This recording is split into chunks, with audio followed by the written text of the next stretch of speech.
What's up, Barnhill family, and welcome back to the channel. Yo. So, Nick, Mateusz Gamrot versus Arman Tsarukyan. This is one of the reasons that I am so bullish about the next generation of MMA fighters.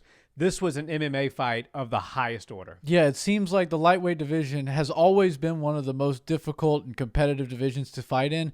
But it's good to see you kind of have that next generation starting to, show themselves. And it looks like a big tsunami or tidal wave coming behind all these guys that are already great. And it just seems like last night was a main event that was totally created not just off of star power and big names, but off of pure skill. You got a guy who's like 20-1. If I'm wrong, he's 21-1. And the other guy who's 18-2. If I'm wrong, he's, 19-2. And just amazing mixed martial artists, really great representations of what the sport has evolved to become. I was just blown away. I was really happy to see that we didn't just have to stack this card with big names, but we were able to give these guys some shine that truly deserve it for their mixed martial arts skills.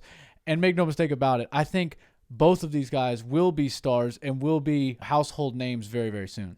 Well, for sure. And there's nothing for Tsarukyan to hold his head on because he's only 25 years old, and to be 18-3 now is a great place to be. He's squarely within the top guys of the 155 division, which is notoriously the most difficult division. Obviously, 170 and 135 are giving that division quite a run for its money these days. But of the last decade, it's been the best division, and these guys are some of the best fighters in it.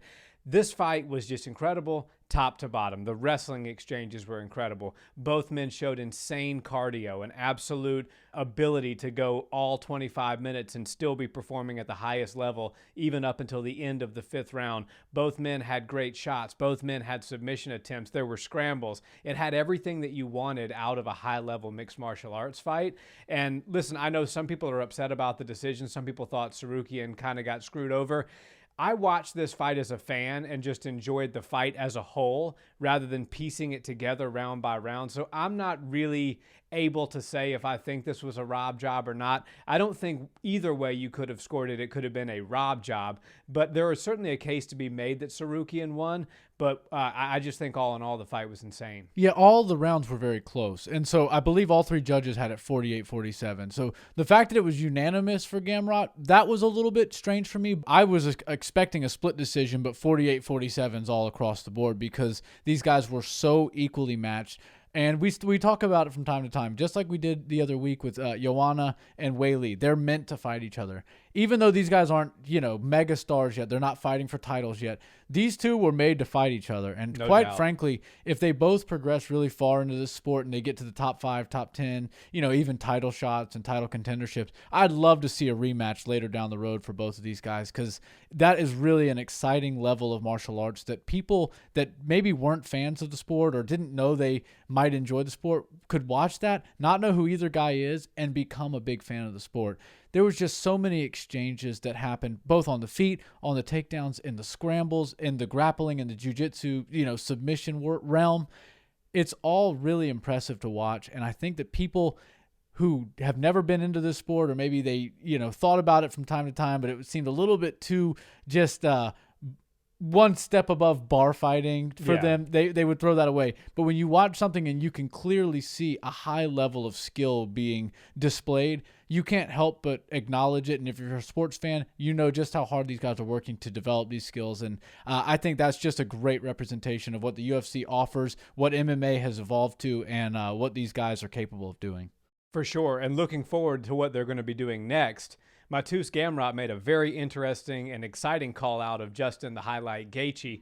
I think that's a lofty call out, but he just beat the number 9 guy in the division, so he certainly will be in the top 10. Justin Gaethje just had a little bit of a fall. So, who knows, maybe that matchup doesn't get made next, but it gets made down the road. But I think that's a great call out. I like the fact that he was proactive. He had a name in mind if he got his hand raised, and obviously he did. He busted that out, and I would love to see that fight for a magnitude of reasons. One, Gamrot has shown that he's got an incredible chin. Arman hit him with some very hard shots, some really good body kicks, couldn't take him down.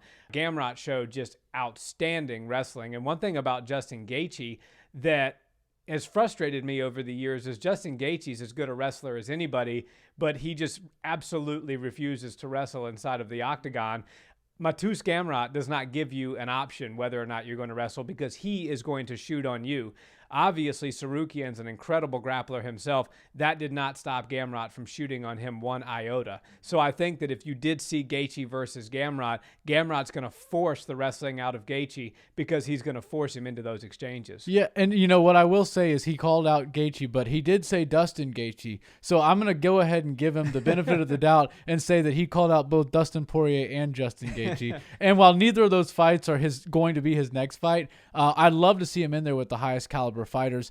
And so what that makes us do is look at the schedule of the UFC. Where are these 55ers now? Where are they fighting? When are they fighting next? And who's going to be ready for them? You know, fighters fight in these cycles, and you'll see many times fighters that are in the same division wind up on the same cards as each other over and over again. And it's just because if somebody fights 2 months apart from somebody else, they're not overlapping because they just have to, you know, heal up. They have to recover. They have to get ready for another fight camp. So you constantly see people that are in the same cycle. And that's why I'm kind of looking at that Fiziev versus RDA fight.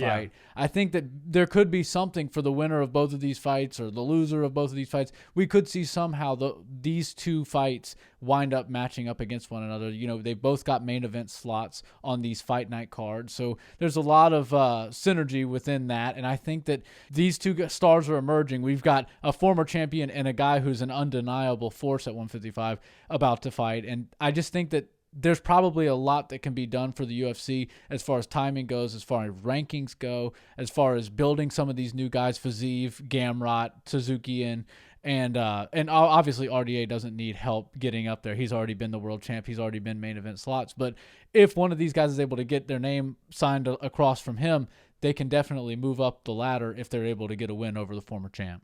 Yeah, no doubt about it. And I could definitely see, as you said, with the timing and the rankings, everything does kind of line up there, a situation where the winner of RDA versus Fiziev fights the winner of last night, which was Gamrot, and the loser fights the loser. And we just carry on that way because they're all going to be jumbled up in that top 5 to 12 rankings, and they're all evenly matched. They're all sort of on the same quote-unquote schedule, unless something serious like an injury happens with Fiziev or RDA that would jumble things up a bit. But I would love to see that. I love the Justin Gaethje call out. I loved the fight even more. This was high-level mixed martial arts. This was what mixing of the martial arts truly is. It's not, mixed martial arts isn't I do jiu-jitsu and I do Muay Thai and I wrestle. It's how do you put together all disciplines that make up fighting that really have had success over a long period of time, which would be wrestling, jiu-jitsu, kickboxing, and especially Muay Thai kickboxing.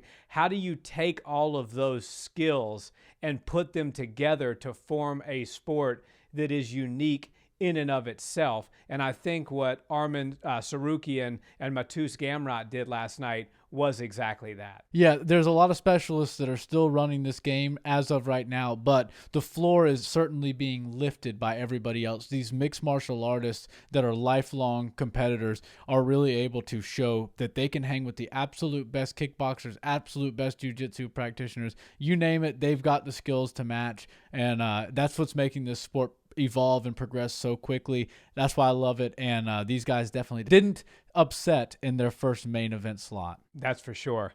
Guys, drop us a comment. Let us know. Do you think Tsarukyan won the fight, or were you happy with the Gamrot decision? And who should both of these gentlemen fight next? We'll see you in the next one. Peace.